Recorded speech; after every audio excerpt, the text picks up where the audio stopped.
Bismillahirrahmanirrahim. Assalamualaikum warahmatullahi wabarakatuh. Alhamdulillah, thumma alhamdulillah, wassalatu wassalamu ala rasulillah wa ala alihi wa sahbihi wa walah wa la hawla wa la quwata illa billah, amma ba'd. Alhamdulillah, senang sekali bisa bertemu kembali di channel YouTube Magnet Rezeki. Saya doakan Anda semua mendapatkan keberkahan, kemuliaan, kejayaan, ketinggian dari Allah Subhanahu wa Ta'ala, sehingga Anda semakin dekat dengan cita-cita Anda, harapan Anda, hajat-hajat Anda, dan juga semakin dekat dengan Allah Subhanahu wa Ta'ala. Amin ya Rabbal Alamin. Seperti biasa di channel ini kita akan membahas tentang materi magnet rezeki, bagaimana menarik rezeki dahsyat dengan cara Allah. Dan kali ini kita masuk pada audio berjudul Perisai Rezeki yang part kedua. Tapi sebelum kita lanjut kepada materinya, bagi teman-teman yang belum subscribe dan baru saja menemukan channel ini, silahkan subscribe. Insya Allah Anda akan mendapatkan materi-materi yang terbaik dari channel ini.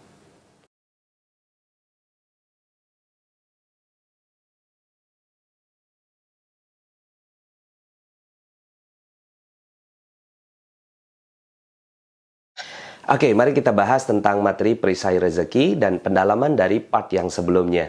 Mungkin sebagian di antara Anda ketika melihat video sebelumnya mengatakan bahwa, aduh materinya kok berat sekali ya bicara tentang dosa. Saya ingin mengajak Anda semua untuk melihat gambaran keseluruhannya. Bahwa sebenarnya Allah Subhanahu wa Ta'ala berikan keajaiban untuk Anda. Kan di video sebelumnya saya sudah mengatakan bahwa manusia itu ajaib. Anda adalah orang yang ajaib. Tapi kenapa tidak ajaib? Karena ada dosa yang menghalangi. Sebenarnya bicara tentang logika ini malah jauh lebih sederhana dibandingkan dengan ilmu-ilmu yang selama ini kita pelajari. Kita ingin mendapatkan sesuatu lalu kemudian kita bekerja keras. Padahal sebenarnya tidak perlu bekerja keras seperti itu.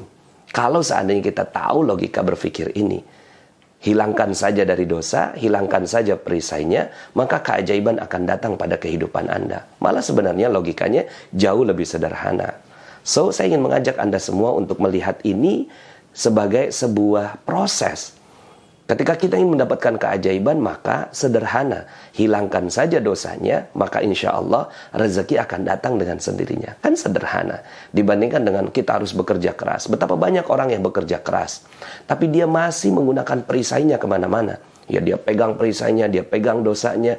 Kemudian dia berusaha, dia bekerja, pergi pagi pulang sore, pergi pagi pulang malam. Bukannya malah mendapatkan sesuatu, malah dia akan mendapatkan hal yang tidak nyaman dalam kehidupannya. Ilmu magnet rezeki tujuannya bukan untuk memperberat.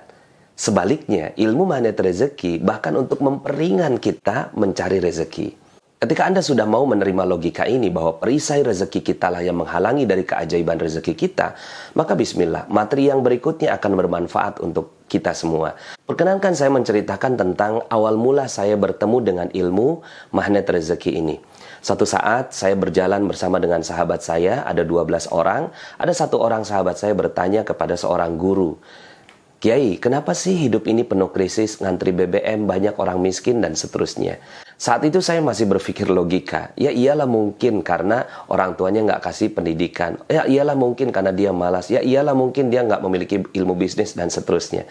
Tapi ternyata pertanyaan sesederhana itu dijawab dengan serius oleh Kiai.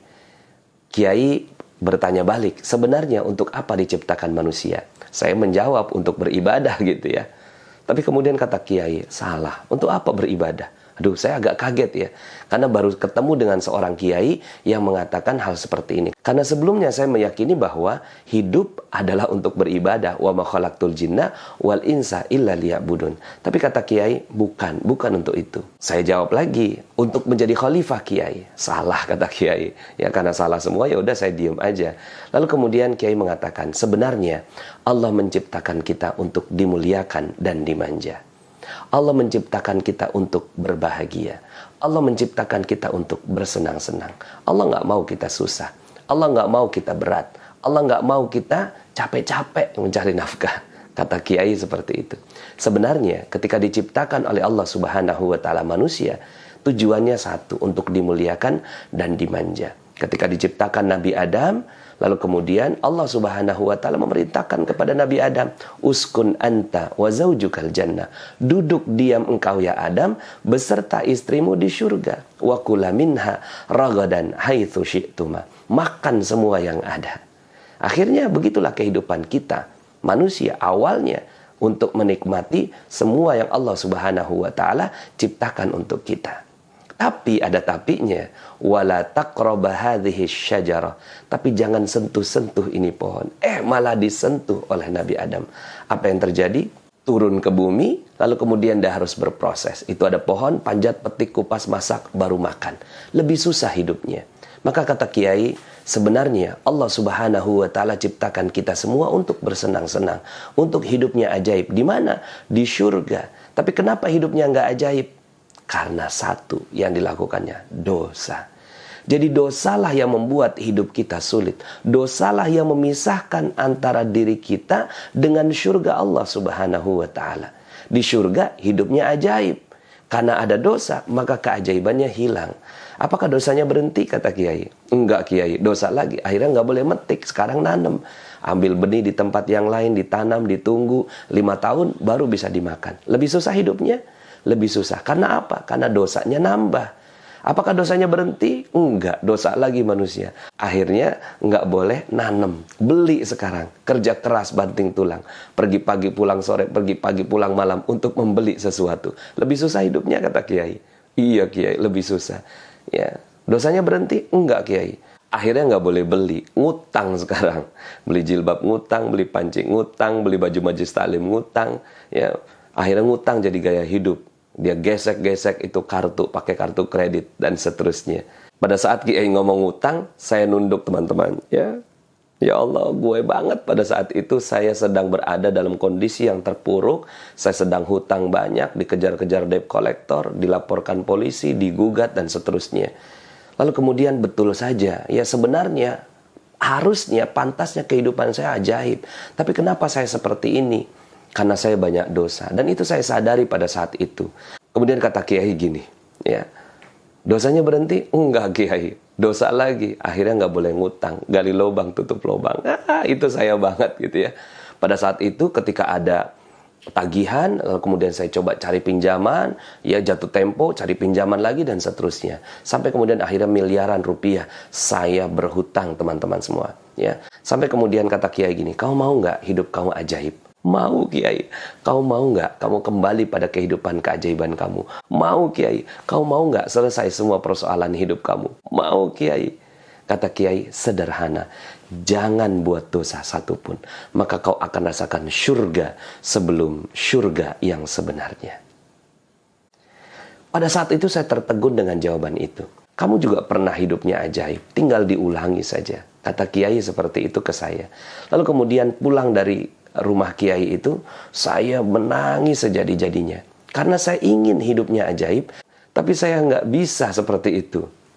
Sampai kemudian akhirnya, kata Kiai kan begini, apa yang terbetik di benak, langsung terwujud, seakan dimanja oleh Allah. Itulah gaya hidup di surga. Kamu pernah mengalami hal seperti itu? Saya coba berpikir, ada nggak kehidupan saya yang ajaib? Pada saat itu perenungan saya sampai pada sebuah kisah. Jadi saya bertemu dengan Kiai itu tahun 2010.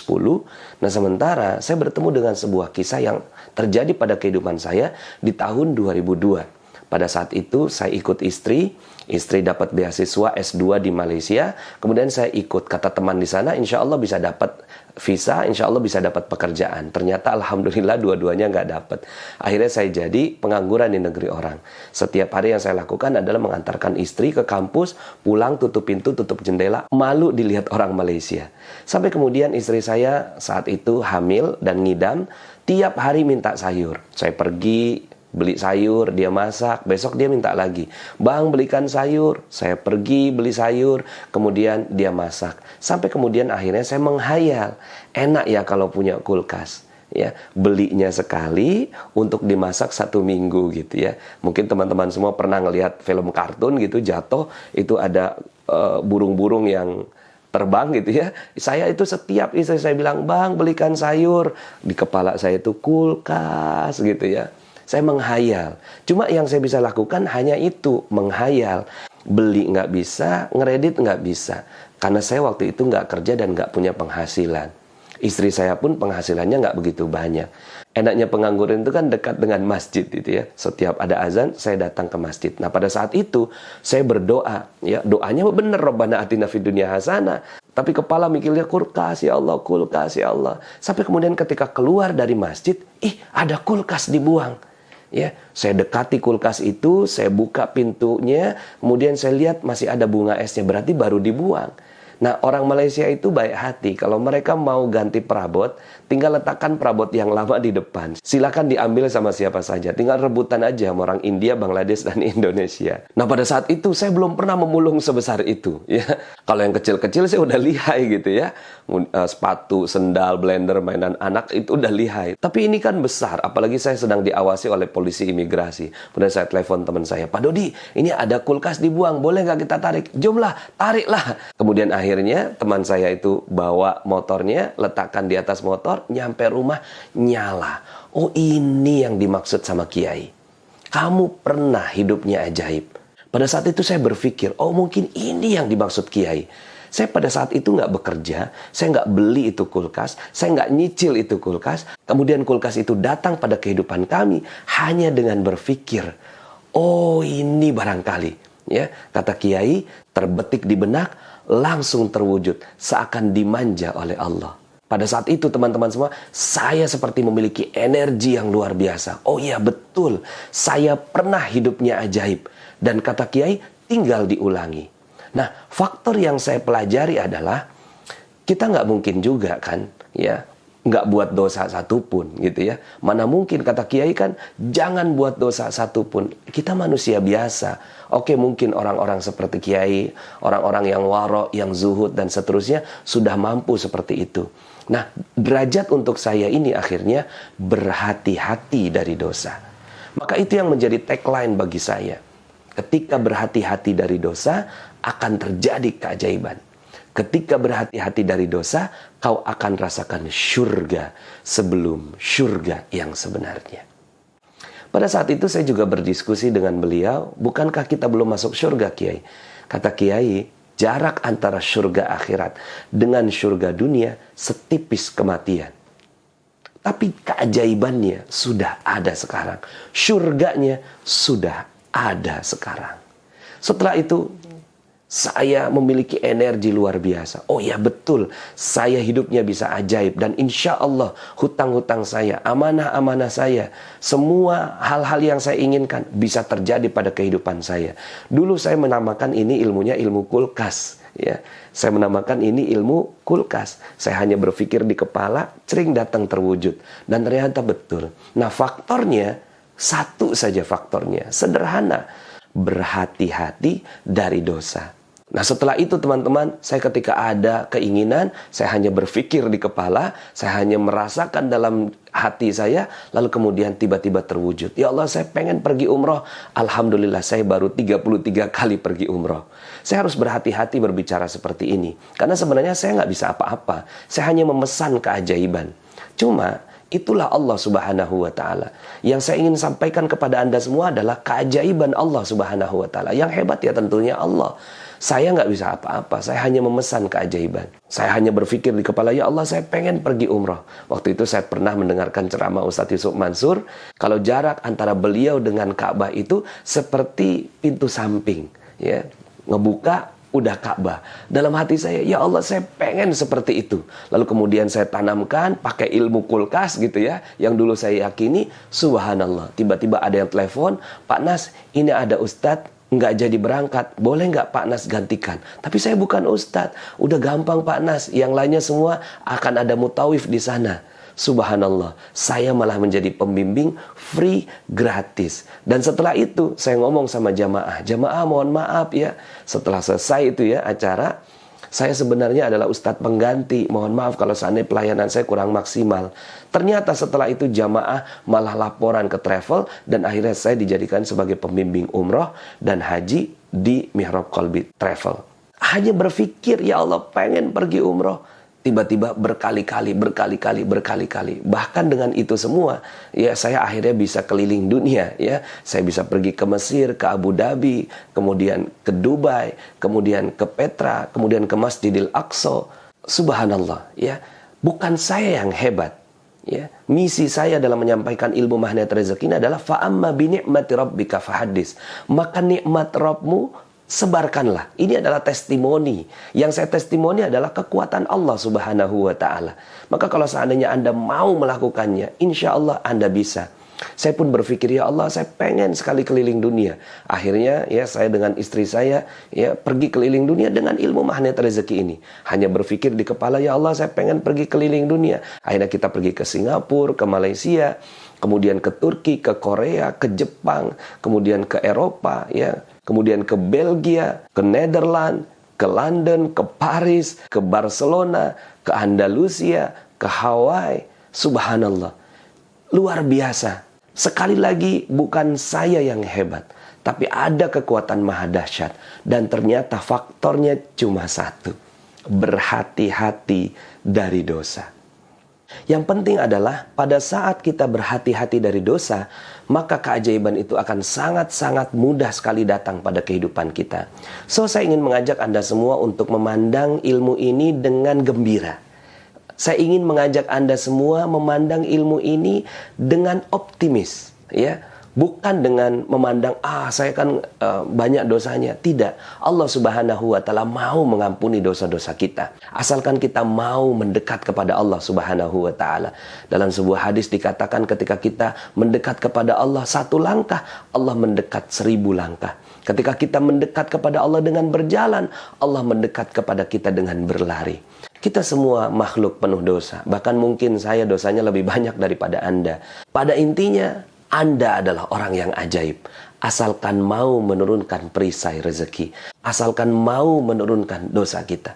So, bagi teman-teman yang ingin rezekinya berlimpah, hutangnya lunas, piutangnya terbayar, proyeknya berjalan lancar, gajinya naik, jabatannya tinggi, badannya makin sehat dan prima, kita turunkan perlahan-lahan perisai rezeki kita. Setelah itu, Anda minta apa saja kepada Allah Subhanahu wa Ta'ala, maka insya Allah Dia akan mengizinkan keajaiban itu terjadi pada kehidupan Anda.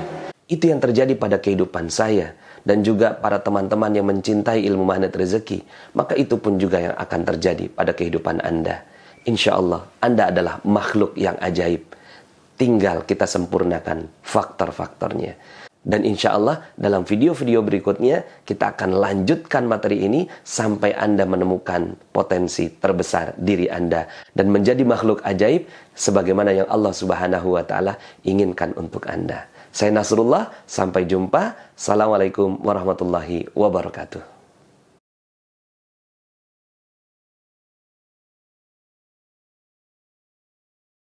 Pada saat Kiai ngomong ngutang, saya nunduk teman-teman semua.